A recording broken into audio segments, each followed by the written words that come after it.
You know, it's kind of crazy that a universal fear exists.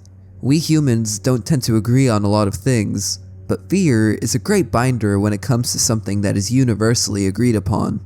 There are few fears I would consider universal. Few fears I would say everyone has had at least at some point. But there is one that immediately comes to mind. A fear so universal that it's almost become a trope in most horror media. A fear so recognizable and relatable that anybody can find common ground with the fear of it. I am of course referring to Nyctophobia, the fear of the dark. Fearing the dark almost feels like a basic fear, one that everyone has had, to the point where it's weird to not be at least a little scared of it or scared of it when you were a kid. Of course, it makes sense. Naturally, our ancestors had to be afraid of the dark, because most interactions with it usually ended in death, with predators that thrive in the darkness, or the fact that you simply can't use one of your main senses. So, it isn't at all surprising that the majority of people have been, or even still are, afraid of the dark. Sight is such a basic aspect of our day-to-day lives that it's naturally a little unsettling when we lack the ability to use it. So we know why we are afraid of the dark, but that doesn't really answer another question. Why do we only sometimes fear the dark? I mean, think about it. If the dark is this evolutionary fear hardwired into all of our brains, then why do some people like the dark? Why do people like watching movies with all the lights out, or sleeping in a pitch black room? In fact, I'm writing this script in the dark. So why is this? Well, it's here I want to make a big distinction between the fear of the dark, Nyctophobia, and the fear of the unknown, Xenophobia. While inherently different, the fear of the dark is very similar to the fear of the unknown. In fact, this is where the famous "you aren't afraid of the dark, you're afraid of what could be in the dark" quote comes from. The dark itself isn't scary. If you're in your bedroom, a bedroom that you've been in every day for years, and you turn the lights off and shut the blinds in order to have a pitch black room, you wouldn't exactly feel any fear, unless there was an active threat. Because this environment isn't at all mysterious to you. Even if you were stripped of sight, you still know where everything is. You can create a mental image of your room because you know what it looks like. In other words, nothing is mysterious or unknown. This is why sleeping in pitch black is preferable to many, because there is no unknown and therefore nothing to be afraid of. But what about when there is an unknown? Not all darkness is created equally. The darkness in your room is fine, comfortable even, but the darkness of an abandoned building, a rainforest at night, or the deep depths of the ocean aren't. These are places shrouded in mystery. What could be behind that corner in an abandoned hospital? Did something move in the leaves near me in this forest? Was that a creature I saw in front of me in the dark depths of the ocean? These are questions that cannot be answered, and the culprit for this uncertainty is the dark. These already unfamiliar places are made even more scary by the lack of vision. Hearing rustling in a bush in the middle of a rainforest during the day is scary enough, but at least you can accurately see the cause of the noise, any potential escape routes, and how to deal with it. In the dark, you can't make this assessment. It is infinitely scarier not knowing the threat, if there even is a threat, than knowing exactly what to be afraid of and where it is. This again ties into the fear of the unknown. No rainforest animals or sea beasts are going to jump out at me with my lights off in my room, but in a deep ocean, who knows what could be lurking in the shadows. So, is the fear of the dark its own thing, or is it more of a branch of the fear of the unknown? Well, kind of both. Of course, the dark can still be scary in familiar environments, so I'd say the fear of the dark is still its own individual thing. For example, no matter how much you know your house, it still might be at least a little scary venturing to your kitchen for a glass of water. There isn't really an unknown, but the dark still creates ambiguity, transforming even the most familiar places foreign. But again, this is only because of the fact that you don't know what could be hiding in the darkness of your empty house, which leads back to the unknown again. It also doesn't help that being in the dark for long periods of time causes you to hallucinate, because the brain is deprived of enough information to form a clear picture, so it instead fills in the blanks, and what that could entail is far scarier than any horror media. The darkness also breeds places where reality feels altered. A lot of liminal spaces feature the dark or the night. Liminal spaces are pretty much just places where reality doesn't feel right. Transitional places like hallways put in an unfamiliar context. whether that be with a lack of people or other generally weird things. People don't go out at night as often as they do during the day, and many establishments are closed, meaning these liminal environments can be found everywhere at night. Seeing a mall that should be filled with life devoid of people gives that liminal feeling, and the night is the reason for this. Many ghost stories and horror stories rely on the trope of the darkness. The darkness is just so perfect for horror, to the point where it's almost hard to imagine a ghost story or any other scary tale set in the daytime, mostly because we associate the day with safety. People are out, we do our day-to-day tasks. We sleep, we stay indoors.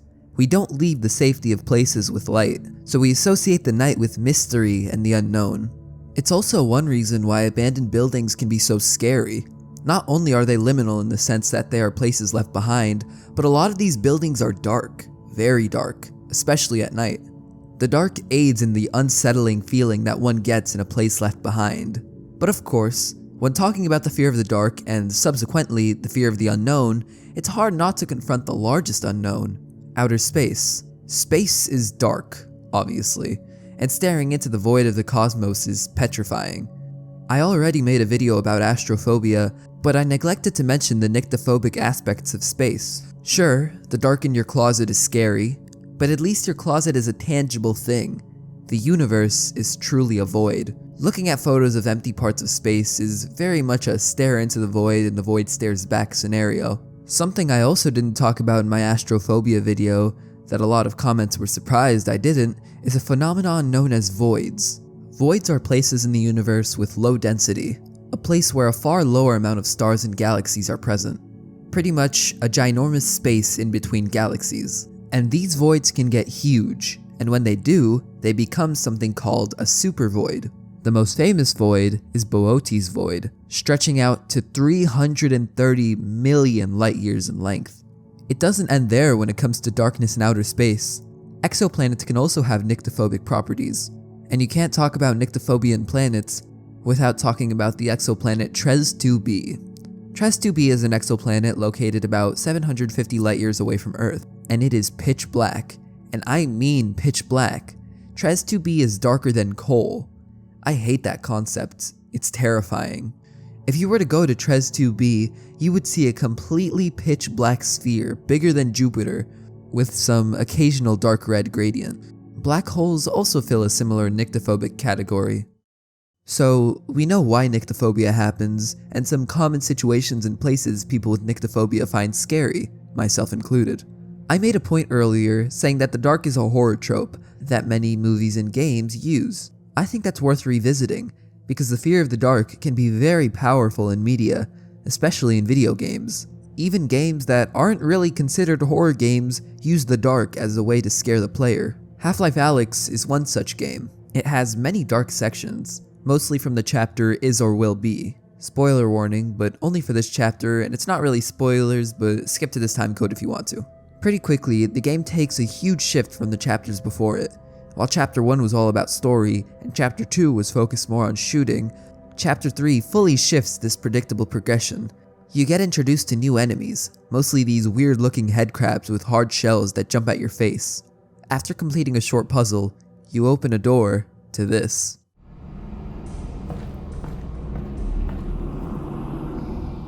And while everything in your being is telling you not to go in there, you know you definitely need to progress. When you get down, you're fully on edge. Every noise makes you turn around.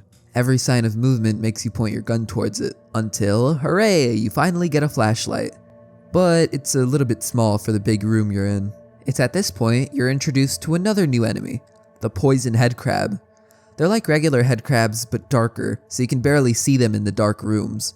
They're also venomous and hairy. Their legs extend out a bit too far, making them resemble a spider, which, as somebody who has arachnophobia more than any fear I've ever talked about on this channel, scared me quite a bit. You then have to walk through this dark sewer with only the small hand flashlight you picked up. This section is made even scarier by the two new head crab variants you discovered, and they just so happen to be much darker than regular ones, making them hard to see in the dark.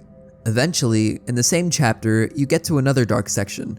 No enemies are here, While walking through this section completely without enemies, we learned something about our protagonist. It was hinted at earlier, but now we can clearly see that Alex seems to be afraid of the dark, telling Russell to talk to her over the headphones because she's more scared by the darkness than any enemy she came across before this section.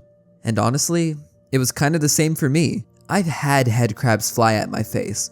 I've had zombies throw things at me. But the dark was something else.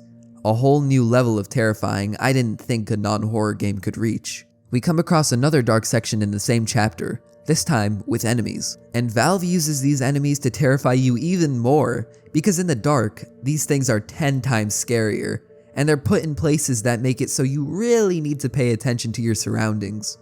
A lot of times, you're forced to go back and forth between enemies, and the lack of light means one hand is usually always illuminating your environment, throwing off your aim. For Half-Life Alyx, a non-horror game, to reach this level of scary without any jump scares is something only possible in VR and with the advent of the darkness. But a more overlooked case of Nyctophobia in Alyx is the Jeff chapter of the game.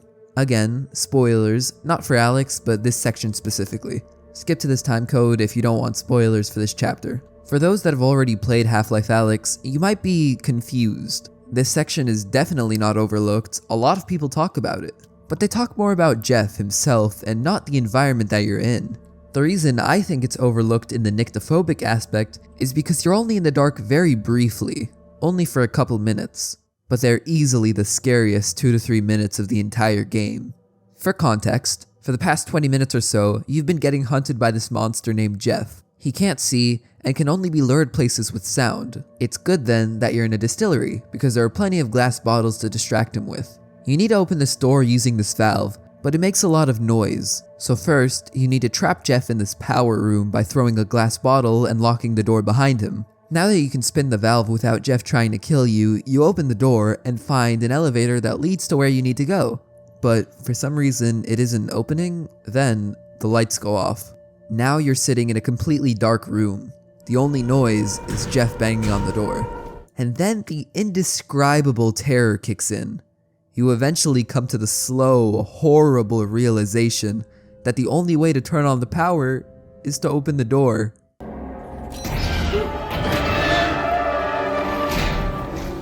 Now, you're not only being hunted by Jeff, but you're also in the dark, which makes things leagues scarier than before, because it's much harder to see where you're throwing these glass bottles, so you can't distract Jeff as efficiently. Now, you must go back into the room and turn on the power despite it being too dark to see. Now, much like Jeff, you're reliant on sound to tell you where he is.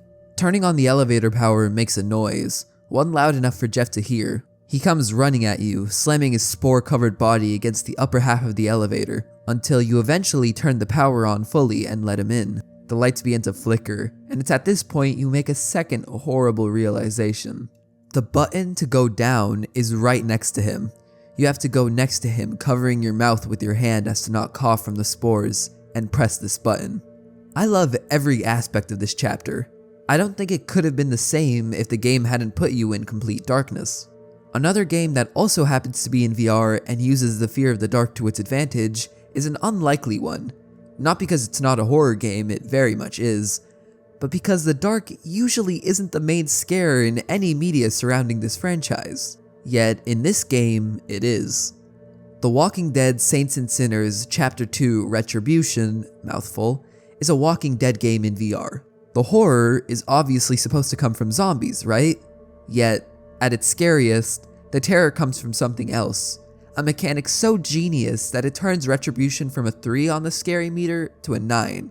And a mechanic that wasn't in the first game, the ability to go out at night. Let me rephrase that. The necessity to go out at night. The locations in Retribution are already scary enough on their own in the day, but at night, it's 10 times worse because of a simple mechanic. You're discouraged from using your flashlight because it'll attract the zombies, meaning you have to feel around to get to places. And when I say this section is dark, I mean it's dark.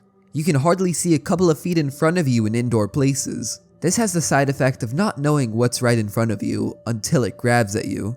The only way to see zombies in the dark is the whites of their eyes, and you can imagine how scary that is in VR. And the game makes sure going out at night isn't optional. If you want to get phosphorus, one of the most important crafting materials in the game, you need to go out at night and use a UV flashlight to find bones, mushrooms, and whatever else contains phosphorus. The thing is, your UV light is really bad at letting you actually see. It's only for spotting these items, meaning you're forced to confront zombies in near pitch black darkness. But of course, the zombies see your UV light the same way they'd see your regular flashlight. So the zombies can see you, but you can't see them. There are a few games that have truly scared me, but I swear, wandering through a pitch black corridor with my knife out, not knowing if a zombie's gonna jump out at me, is one of the most terrifying experiences I have ever had playing a video game. And the fact that it's in VR really doesn't help. I've played more VR than I'd like to admit, and the moments I've had in the pitch black darkness of New Orleans while trying to find loot or get to a mission is still the most terrifying experience I've ever had in VR. You know, on the topic of video games, wasn't there always something unsettling about Minecraft caves? I can't be the only one that thinks this. Maybe you forgot to bring torches and now you're wandering the cave in the dark, hearing the unsettling cave noises that, for whatever reason, only seem to be played in the scariest of situations. The distant humming of a zombie or the squeaking of a bat in front of me. They give me sort of a childlike wonder. Even if I had torches, they still wouldn't cover everything, and there would be plenty of parts of the cave still completely unknown to me. Sometimes they can be so narrow that walking through them seems claustrophobic. Sometimes they can be so wide that you can't even see the other end. And all of these caves shrouded in a pitch black darkness. Weirdly, I found spelunking in Minecraft to be an experience, not just a necessary part of progression. Nowadays, I don't feel much when exploring the odd Minecraft cave, but I have distinct memories of when I was much younger playing Minecraft for the first time. The cave felt almost alive. I'd imagine what lay behind the next corner, as I had no clue what the game would offer. Now we don't really feel that way. Mobs are just an annoyance in caves. You're there for one purpose, and that is to progress the game. But I still think back to those moments when it was something else entirely. What I used to feel for Minecraft caves is now what I feel for real-life caves. Except in real life, you can't simply dig up to find the surface. Once you get into a real-life cave, you must see it through. You have to find the real exit. Not a giant ravine, but a small opening. And unlike Minecraft, there are no Fulbright mods and textures to make these abyssal caves visible, or torches that lead you back the way you came. Simply a flashlight. And again, unlike Minecraft, these caves are truly dark. Have you ever seen videos of people descending into caves? It imparts such a feeling in me seeing someone rope down further and further into a pitch black void. I shouldn't be surprised, of course.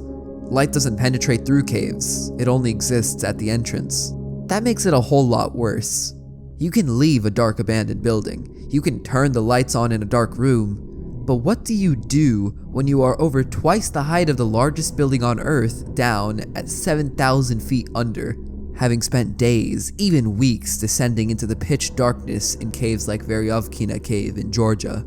Going through literal belly crawl sections and down claustrophobic tunnels and through small openings in the ground. You can't just flick a light switch on down here. You can't just decide you want to leave, unless you want to go back the way you came alone. But keep in mind, ascending a cave is far more difficult than descending. I can only imagine the terror you feel that far underground. Your solitary source of light, the only thing keeping this underworld from becoming pitch black, a simple flashlight. I can only imagine the terror one would experience if their only source of light ever went out. It's horrible to even think about. Stuck in pitch black darkness, the once familiar cave behind you becoming unfamiliar once again. You would, in all likelihood, die in a situation like this. But it would be slow and painful. You would die a victim of the dark. And the temperatures some of these caves can reach is astounding. At their hottest, they can reach up to 136 degrees Fahrenheit. Have you ever been in an attic or inside of drywall? It's very humid in those. It's almost hard to breathe. Now imagine it's even hotter, even more humid, but you're also trapped in the pitch black darkness thousands of feet underground. That is terror that fiction cannot recreate. Somehow, the natural situations and the occurrences of our real worlds always outweighs what horror fiction can provide. Yet, With all this in mind, we still explore them. We still map them out to a dizzying degree. We still attempt to find the deepest caves and the hottest caves and the darkest caves. Our curiosity gets the better of us, no matter how dangerous or stupid it is. We still look to explore them. Life exists in caves. Many blind animals that have adapted to the caves. Cave snakes, cave fish, cave bats, all blind and adapted to such a hostile environment. These animals were never meant to see the sun, never meant to reach the surface. They have adapted to the dark in ways we can only dream of with our technologies. I have a favorite cave creature. It's one that illuminates the darkness of the depths. The glowworm is a creature that isn't a worm. The name is a bit of a misnomer. They're actually larvae of a species of fungus gnat. They emit a bioluminescent glow to attract prey into silk threads. Alone, they aren't much of a spectacle, but in groups, when the conditions are just right, many hundreds of glowworms can stick to the roof of a cave. Together, they create a light show in the dark. Together, they resemble stars in the night sky, an entire array of them looking like the cosmos above, somehow perfectly imitating a sky they will never see. It seems the longing for the light is innate, even in creatures who have never seen past the dark. I talked about being in a pitch-black cave thousands of feet underground without light, but sadly, we don't need to imagine this reality, because a situation like this actually happened in 2010. It's one of those stories of survival that seems so improbable that it looks fake, but make no mistake, this really happened. On August 5th, 2010, 33 miners found themselves entombed. Deep in the San Jose mine in the Atacama region of Chile, the 33 miners found themselves stuck. A cave-in blocked their route to the surface. The cave-in occurred when a large rock collapsed, blocking their exit route and trapping them deep underground. The collapse created a complex network of rocks and debris, making it near impossible for the miners to find a way out on their own. The miners were able to find refuge, however, in a designated shelter within the San Jose mine. The refuge was small, a very confined room, one that wasn't big enough for the 33 miners. The room could accommodate 10 people regularly and 20 at maximum capacity. So you could imagine the struggle of fitting 33 people in it for a long period of time. But maybe the worst part of their situation was that the cramped, scorching hot shelter they were in was completely dark. In the complete absence of light, the miners were not just dealing with physical challenges of the confined space, they also had to deal with the psychological torture of being in perpetual darkness. It became one of the worst parts of the entire experience. Keep in mind, these people had to ration food and water. They were constantly starving and constantly dehydrated and hot. Very, very hot. The temperature of the cave was around 85 to 90 degrees Fahrenheit. And yet, these miners spoke of the darkness as if it was far worse than any of these factors combined. En la oscuridad, pierdes toda noción del tiempo. Parecía una noche eterna, sin ningún amanecer que esperar. La oscuridad se lo tragó todo. No fue solo la falta de luz, era un silencio opresivo que hacía que cada momento se sintiera más pesado. Cuando nos comunicábamos con ellos a través del pozo, a menudo hablaban de la oscuridad, el aislamiento que traía y el desafío de encontrar esperanza cuando estábamos rodeados de una nada completamente negra. The men were found on August 22nd, 17 days after their entrapment. But that wasn't the end of the ordeal, not even close. They couldn't be rescued immediately for several reasons. Drilling a hole might make the entire thing cave in, not to mention the fact they were still 2,300 feet down. Reaching them would be very difficult. All they could do was communicate with the outside, but they could never see it. Eventually though, on day 69, a full 2 months and 9 days after they were trapped, they were rescued. The rescue team sent down a capsule called the Phoenix, and they were all lifted up. Fortunately, all 33 miners survived. But it's hard to overlook the terror of their entire situation. 2 months in pitch black darkness with limited food and water, with the constant threat of getting caved in and the high temperatures. While many of these factors led to the horrible conditions experienced by the miners, the most horrifying part of it all, at least for me, and clearly the miners, was the crushing darkness. Make no mistake, the dark isn't simply an irrational fear, or something that only children have. When presented with the dark for long periods of time, even people who claim to not fear it will always come out at least a little psychologically damaged. But I mean, of course it does. We have run complete darkness experiments before, in more controlled environments, literally putting people in darkness for prolonged periods of time to see what happens to them. The first thing that happens is a disruption to your circadian rhythm, the internal clock that tells you when to sleep and wake. After a few days, people start waking up and going to sleep at completely random times. After that, the lack of light can affect your serotonin levels, which makes mood swings very common. Along with this, much more melatonin is released in your body because your brain naturally associates the dark with going to sleep, meaning you're constantly drowsy. These are just the surface level things to expect after a few days. But of course, it gets far worse. By around day 6 to 10 of prolonged darkness, your cortisol level increases, making you much more stressed and a lot more anxious. Even if you didn't go into this afraid of the dark, by this point, you very much are. Days 11 to 15 sees cognitive impacts. The dark begins to affect your memory, attention span, decision making. By this point, your cognitive abilities decline. Days 16 to 20. By this point, you're so anxious and stressed that anything can worry you. Complete emotional distress and/or feelings of isolation are very common by this stage. By the 3-week mark, you've fully descended into the madness of the dark. Hallucinations are very common at this point because your brain is so deprived of visual stimuli. It's at this point where your mental health can be permanently altered.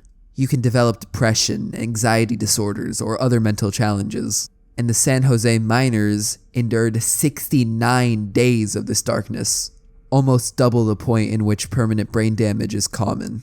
No doubt, these men were scarred, but they made it out. How many people didn't make it out? How many people were trapped in caves or any other dark environments for potentially even longer without ever being rescued? The thought alone makes me shudder. We can never know how many people lay victim to the mercy of the dark.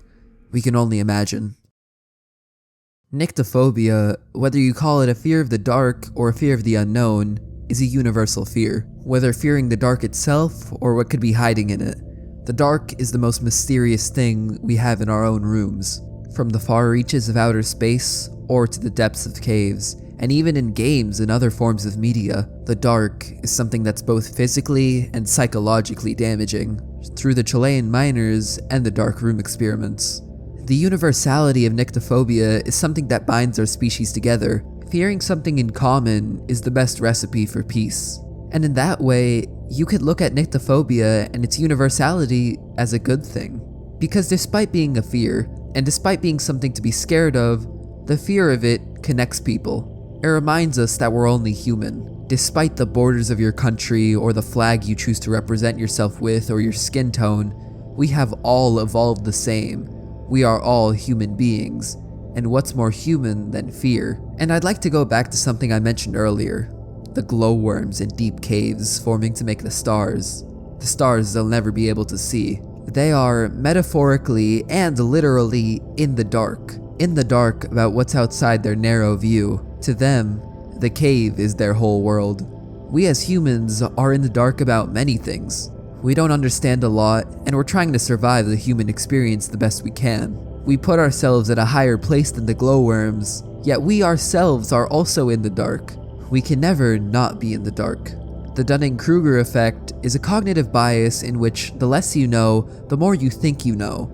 You go from the peak of Mount Stupid, not knowing anything at all, but thinking you know a lot because you don't know just how much you don't know. Then the Valley of Despair. You begin to understand how much you don't know. Then, the slope of enlightenment leads to full knowledge, or the plateau of sustainability.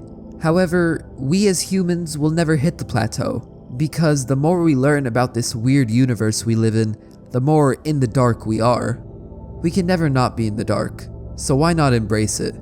Don't pretend to know more, but simply be glad you're confused. Unlike the glowworms that imitate the stars, we don't have to.